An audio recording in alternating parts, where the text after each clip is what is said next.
Halos nabayaran na ng gobyerno ang utang na dapat bayaran ng bansa ngayong taon, ayon sa Bureau of Treasury. For the first time in the history of the Philippines, we now have a sovereign wealth fund designed to drive economic development. The government increased its debt payments to 1.86 trillion pesos as of October, paying more than 90% of its obligations for 2024. Isang tanong ang bumabalot ngayon. Bakit si PBBM lang ang nakakagawa nito? Nakaka-curious, hindi ba? Sa lahat ng naging Pangulo ng Pilipinas, tila may isang pangalan na muling nabibigyan ng bagong sigla ang ekonomiya. Nakakapag-ayos ng utang ng gobyerno at tila sinusundan ang yapak ng kanyang ama, si Pangulong Bongbong Marcos. Pero bakit nga ba sa lahat ng naging lider mula noong panahon ni Ferdinand E. Marcos Sr., tila si PBBM lang ang nakakagawa nito? Ano ang sikreto niya? At higit sa lahat, paano niya ito nagagawa sa kabila ng tila imposibleng sitwasyon? Huwag kang bibitaw dahil ang sagot ay nasa dulo.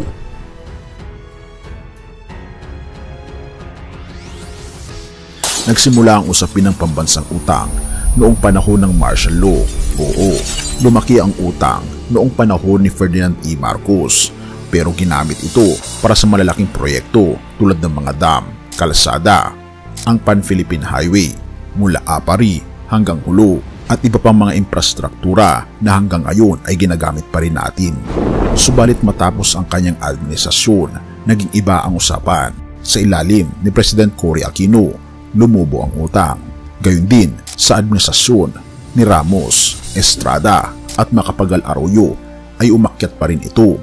Hindi rin ito naawat sa ilalim ni Pinoy at lalo pang tumaas noong panahon ng dating Pangulong Rodrigo Duterte dahil sa Build program.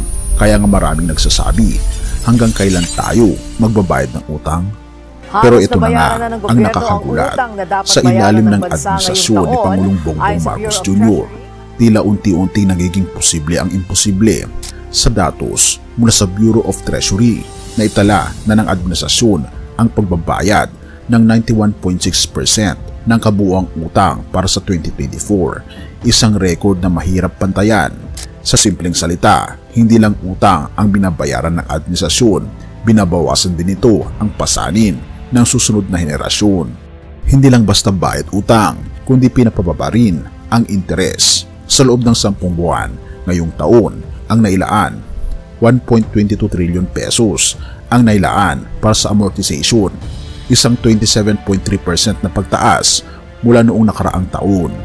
Ang interes lumago ng 23%, ngunit ito'y bahagi ng mas malawakang plano para maibsan ang pangkalahatang utang. Ngayon, balikan natin ang mga nakaraang administrasyon. Bakit hindi nila ito nagawa? Ang totoo, nagkaroon din sila ng pagkakataon, pero tila kulang ang political will o tamang estratehiya. Pero sa ilalim ni Pangulong Bongbong Marcos, malinaw na may sistema at disiplina. Kaya't marami ang nagtatanong, ito ba ang pamana ng isang Marcos? Pero teka, paano niya ito nagawa? Ano ang kakaibang formula na ginamit niya na hindi naiisip ng iba?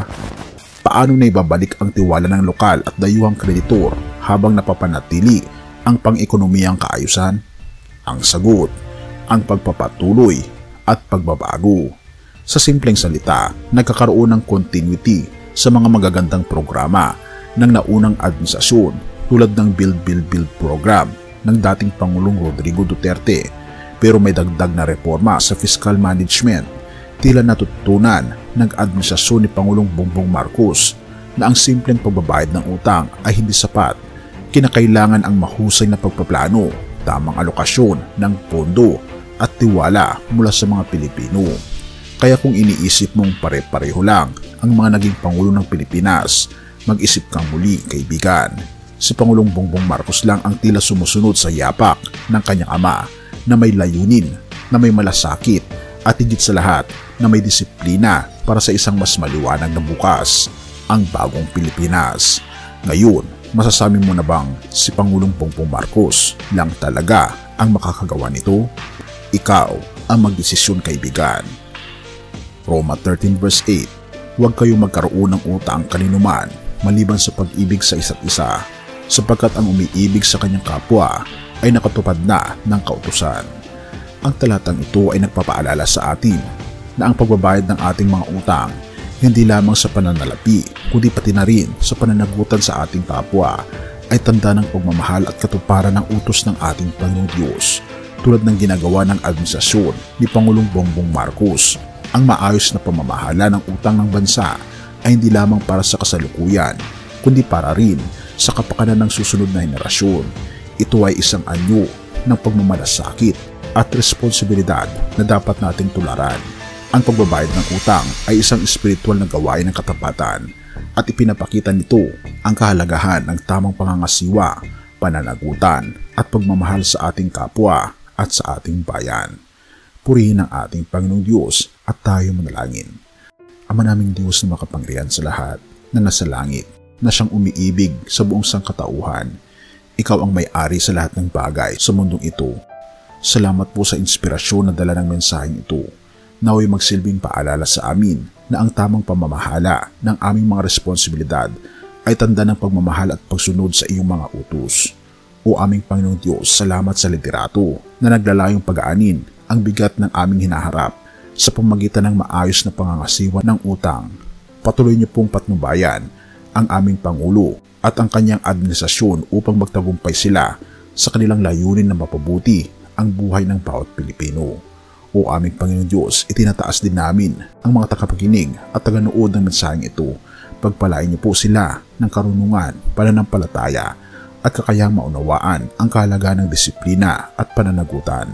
Turuan po kami, Panginoon, na maging mabuting tagapamahala ng mga biyayang ipinagkaloob niyo sa bawat isa at huwag kaming matakot na harapin ang aming mga tungkulin na tulungan din ang aming kapwa. Nawa'y manahan ang aming pong Panginoong Hesukristo sa aming puso mula ngayon at magpakailanman. O aming Panginoong Diyos, aming Ama, nawa'y ang aming bansa ay maging mas matatag at puno ng pag-asa dahil sa iyong gabay. Patuloy niyo po kaming samahan sa bawat hakbang ng aming paglalakbay, sapagkat ang lahat ng ito ay aming itinataas alang-alang sa pangalan ng aming Panginoong Hesus na siya ring aming tagapagligtas, at patnubayan po kami at patawarin po kami sa lahat ng aming pagkukulang at pagkakasala, sapagkat ito ang samot hiling sa matamis na pangalan ng aming Panginoong Hesus. Amen.